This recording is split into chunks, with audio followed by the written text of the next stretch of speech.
जय Jagannath welcome back part 3 of law of Karma. प्रथम आज आरंभ करिया वीडियोटी गोटे सुंदर स्टोरी माध्यम रे कर्म केमती कर्म को टाणे। जने चिकित्सक थिले तांको पाखकु जने वृद्ध लेडीज आसिले, वृद्धा जने आसिले महिला जने से तांकर आखिर ऑपरेशन करिया पई चाहुथिले।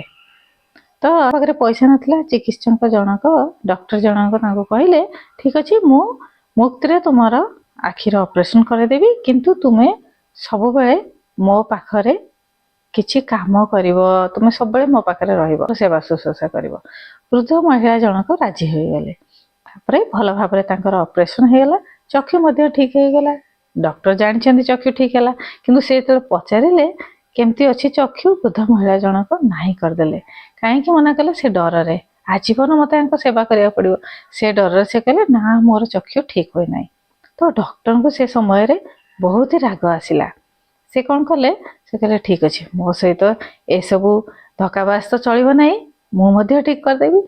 से कौन कले निजर मेडिसिन बहाना रे किछि एपल मेडिसिन देले, तांको चक्षुटी पूरा पूरी खराब हो गला वृद्ध महिला जनक। तापरे दिन पर दिन बीती चलला, डॉक्टर बहुत खुशी रे रहिले। अरे ठीक अछि मते से एमती मिछर कहले ना, मु देछि भल भाबरे दंडित करछि, ए भाबी से खुशी हे गले। एबळी भाबरे जीवन आगको बढ़ी चलला, मृत्यु हैला। किंतु जेते जन्म मृत्युर फेरा आसे, जेतेबेले जीवन चक्र घुरी चले, सेतेबेले भगवान नियति किछि आ गोटे खंजी देथांती।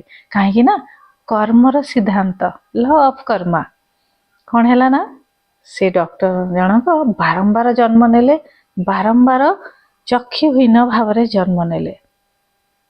से बुझी पारलेनी बारंबार काहे मते माने ए जन्म रे मते काहे कि एमती हेची। बारंबार से एमती 3टी जन्म 4टी जन्म ताकर एमती हैला। काहे कि ना से ताको रियलाइज करि पार नथले, ता पई कोनसी काम मध्ये करि पार नथले। कर्म को काटिबा पई किछि भल कर्म ही हेल्प करथाय। तेणु से साधु बाबा पाखु गले, साधु बाबा ध्यान रे बसिले एवं तांकु संपूर्ण भावरे कहानीटी सुनाइले। तापरे डॉक्टर जनक प्रण कले तो मु बहुत एमती सेवा कार्य करिवि, हेल्प करिवि लोकंकु शारीरिक भावरे सुस्थता रहिबा पई, मानसिक भावरे किछि धर्म कर्म रे जुरिवि, किछि धर्म कार्य रे योगदान देबि, फल रे ए कर्मटी मोर कटि जिवो। तो ये हैला कर्म ही कर्म को जन्म करि थाए। आमे खुशी होउछोंदी आमे काहाकू सठिक भावरे सीख देचे, किंतु सेटा नुह। आमे कोन कर्म करछे ता ऊपर ध्यान देबा उचित।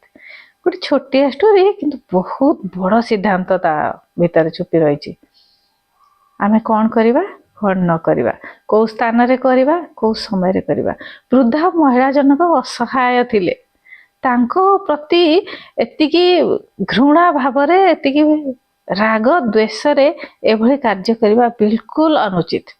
कोनोसी असहाय व्यक्ति को सहाय्य करी ताकू आमे जदि एभली भावरे कौन करती परेशान करती एवं तार फायदा उठाती, तार से बहुत क्षतिकारक, आम निज पई क्षतिकारक।